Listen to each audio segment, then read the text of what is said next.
Welcome back.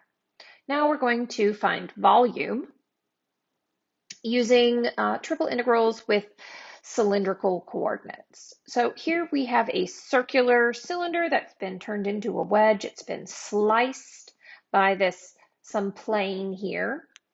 And it forms this surface on the top, which is listed as z equals the square root of x squared plus y squared. So that's what this flat piece of the surface is. All right, so let's look at setting this up and making sure this makes sense. Now, remember, when we use triple integrals, we're going to always do them in the same order. So we're going to have theta and then r and then z, and we may or may not have a function. And then the order of integration will be dz using that extra r, my extra factor, dr, d theta. So let's think about how we can organize my z bounds. Z can be a function in this case of x and y or r and theta. So one thing you might notice is that z is not defined the way we would expect it to be if we were dealing with polar coordinates. So hopefully you recognize this is the equation of a circle radius 1. We can let this be r, right? I'm going to say z equals r is my top. So as I set this up, my volume here, I'm going to leave room for my bounds on theta and bounds on my r, but I'm going to say z goes from the base, which is in the xy plane, z equals 0, it's down there on the xy axes, and then up to z equals r. So if I didn't recognize that, I would have written here the square root of x squared plus y squared. But of course, that is more unwieldy to deal with. So we recognize that and we say we're going to turn that into z equals r. Okay, now what are my bounds on r? How is my radius form?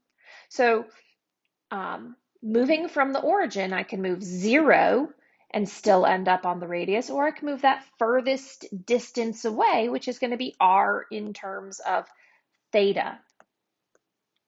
So for my radius, I'll have r equals 0 to that function, r equals -3 cosine theta. And then lastly, we need to think about what my theta values are for this third integral. So my theta, well, thinking about the fact that 0 starts on the positive x-axis, traveling through the first quadrant, we end up at pi over 2. Then we would have pi. And so moving all the way around over here, we come to 3 pi over 2. So theta is from pi over 2 to 3 pi over 2. So then, of course, we're going to have z. We have that additional r. And then dr, d theta. So I want you to take a moment, look at this, make sure you understand the setup, because that's the hardest part.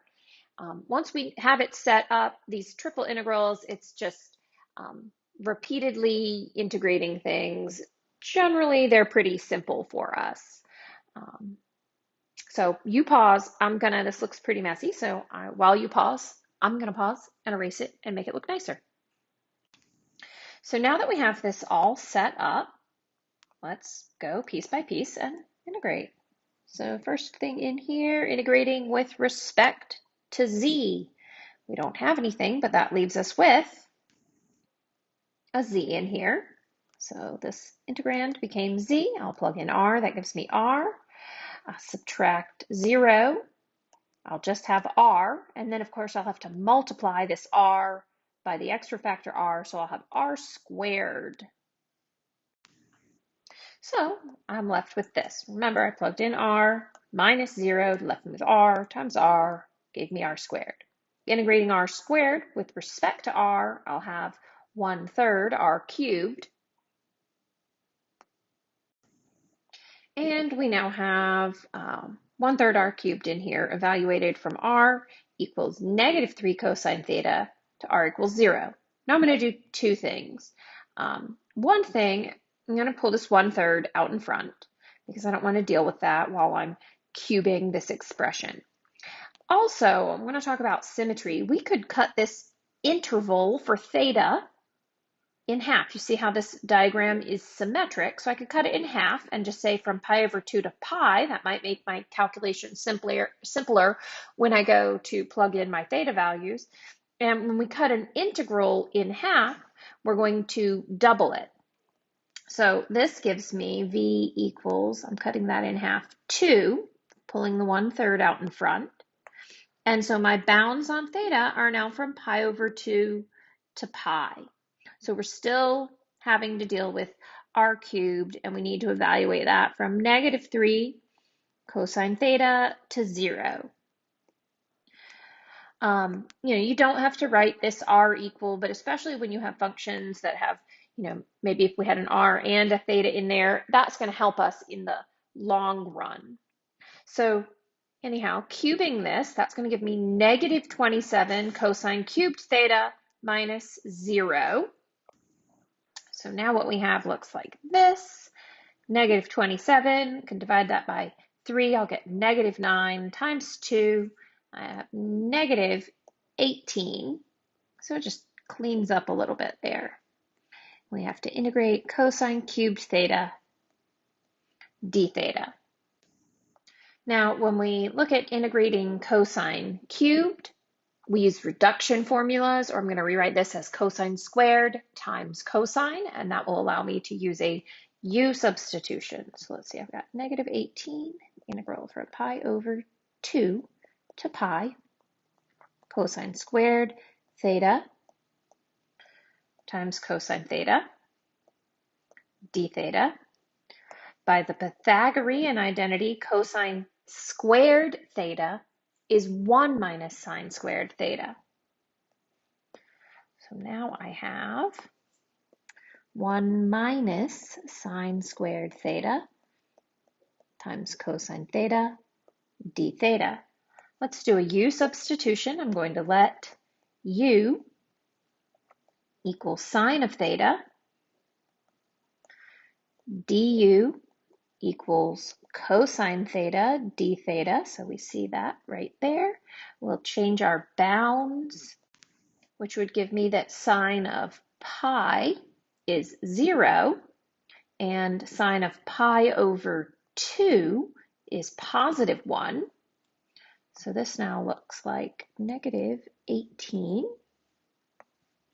1 to 0 of 1 minus u squared du. So I don't like my bounds being in that order, so I'm going to negate this, which will turn it positive, and I'll reverse my bounds. So it's +18 from 0 to 1. Now it's very easy to integrate. We have 18, that is u minus 1/3, u cubed from 1 to 0. Plugging in 0 will just give us 0, so I have 18 times 1 minus 1/3 times 1 is 1/3 minus 0 minus 0. So that is 2/3. I have 18 times 2/3. 18 divided by 3 is 6. So times 2, we get 12. And that is the volume of this this wedge cut from a right circular cylinder.